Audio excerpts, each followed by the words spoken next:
If you're living with kidney disease, you've probably been told to watch what you eat less of this, eat more of that, but no one really tells you what to focus on first. Today, I'm breaking down the four most important nutrients to pay attention to for your kidneys and how to make small changes that protect your kidney function. I'm Michelle Crosmer, a renal dietitian who helps people with kidney disease eat to preserve kidney function. We'll cover protein, sodium, potassium, and fiber, which are the low-hanging fruit that can make a big difference in your kidney health. So let's get started with protein. Protein is an important nutrient for kidney health because the kidneys play a role in filtering out the waste products of protein metabolism. Too much protein can overwork the kidneys, and too little protein can contribute to muscle loss and undernourishing your body.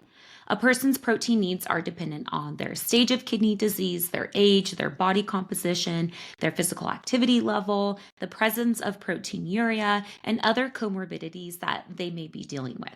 I always recommend for people to track their food intake for at least 3 days to see how much they're actually consuming. You can use an app like Chronometer or go to chronometer.com to track your intake for this estimate. Many people with CKD are under-eating protein because they are fearful to eat, while many people are over-consuming protein because they previously bought into the high-protein diet environment that we live in. So really, the only way to truly know is to track your intake for a few days. And when it comes to protein, both the quality and the quantity or amount of protein are key. It isn't just about cutting out or eating less protein. Minimally processed plant sources are beneficial for people with kidney disease for many reasons. They're usually lower in overall protein, so it's easier to prevent overconsumption of protein.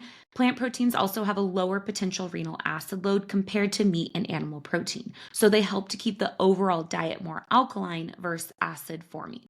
And plant proteins are also lower in absorbable phosphorus. They add fiber to the diet, and they can help lower uremic toxins.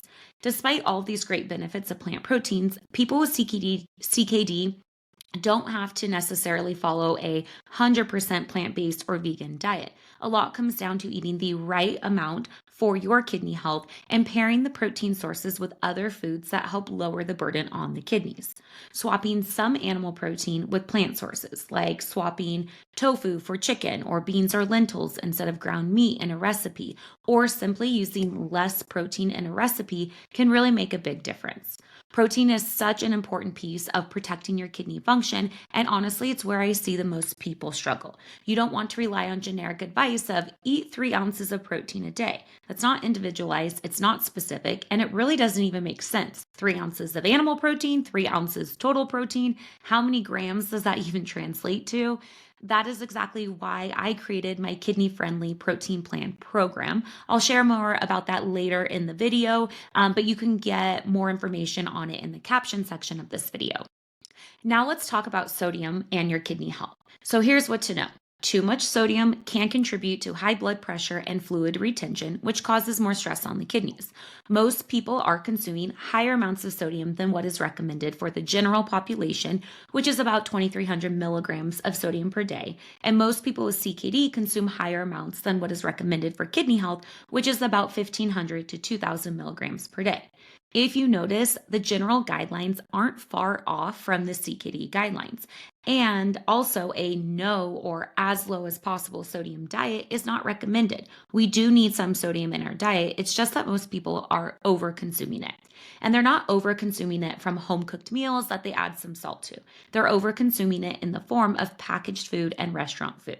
Packaged and restaurant meals can still have a place in a kidney-friendly diet, but it's extra important to read labels and make sodium-saving swaps when you're eating out.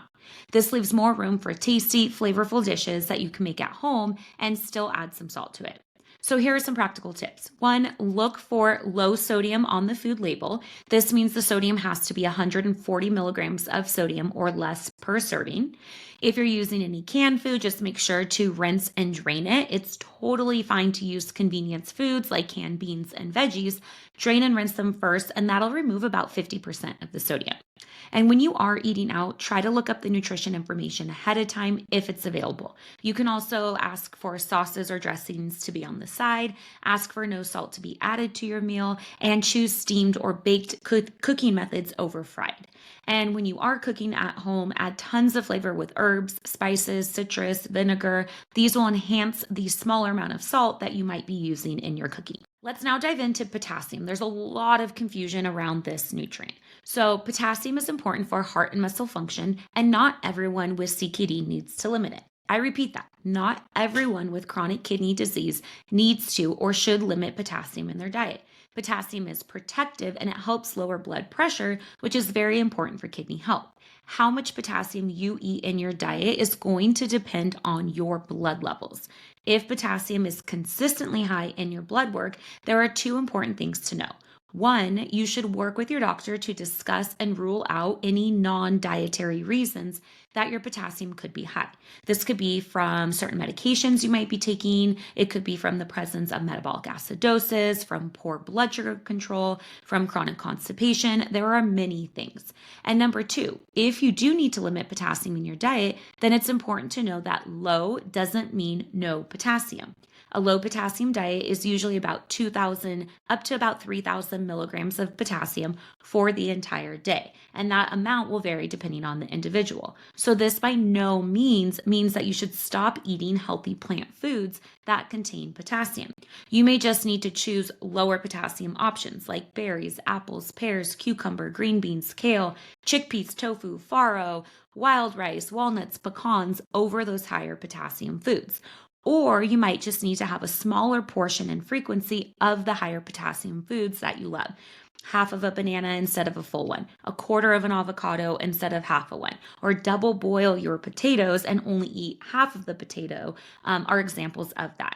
And the other thing to keep in mind when it comes to plant sources is that the potassium absorption is actually lower from your fruits and veggies and beans and plant sources compared to your meat and dairy. And so oftentimes this very hardcore potassium restriction of all these beneficial plant foods is really bad, outdated advice. It's important to focus on balance, portions, and having variety and diversity in your diet. Now let's switch and talk about fiber. Now, most people with CKD don't eat enough fiber because they're told to restrict all of these beneficial fiber-rich plant foods. Fiber is only found in plant foods, so that's whole grains, fruits, veggies, beans, nuts, and seeds. And it's recommended to consume at least 25 grams of fiber per day. Most Americans only get about 15 to 20 grams, and people with CKD consume even less, usually only 10 to 15 grams of fiber per day. Fiber helps to regulate blood sugar, cholesterol, it supports our gut health. All of these things are beneficial for our kidney health too. And getting adequate fiber in your diet is important for lowering uremic toxins and inflammation and preserving your kidney function. It's not a nutrient that we want to put on the back burner.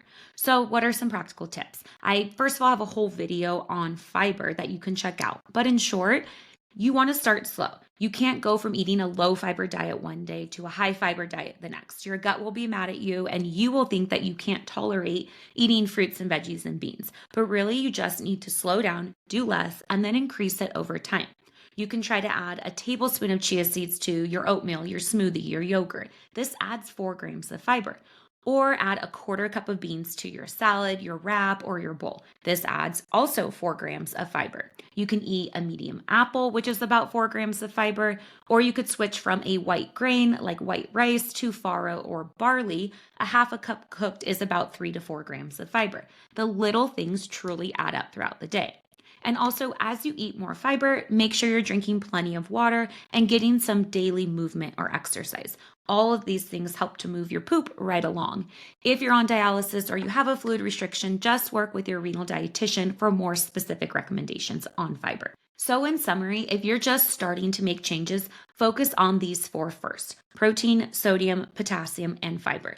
These are your foundation. There are a lot of nutrients and micronutrients that are discussed when it comes to kidney disease and in the kidney world: phosphorus, calcium, vitamin D, and much more. And while these are all important as well, it can be really overwhelming at first. Once you get these first 4 down, you will start to see positive changes and the rest becomes much easier.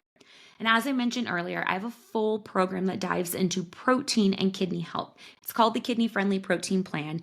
And if protein feels confusing or you're just not really sure how much is right for you, I walk you through it step by step. You can join the waitlist now and get a free guide on protein swaps sent your way. Head to the caption of this video, get on the waitlist.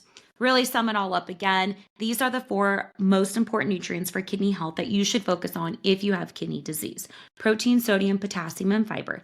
You've got this. Small changes can have a big impact on your kidney health and preserving kidney function. And I'm here so you don't have to do it all alone. I'm Michelle Crosmer. I'm a renal dietitian. Please don't forget to subscribe, like this video, and I'll see you guys next time.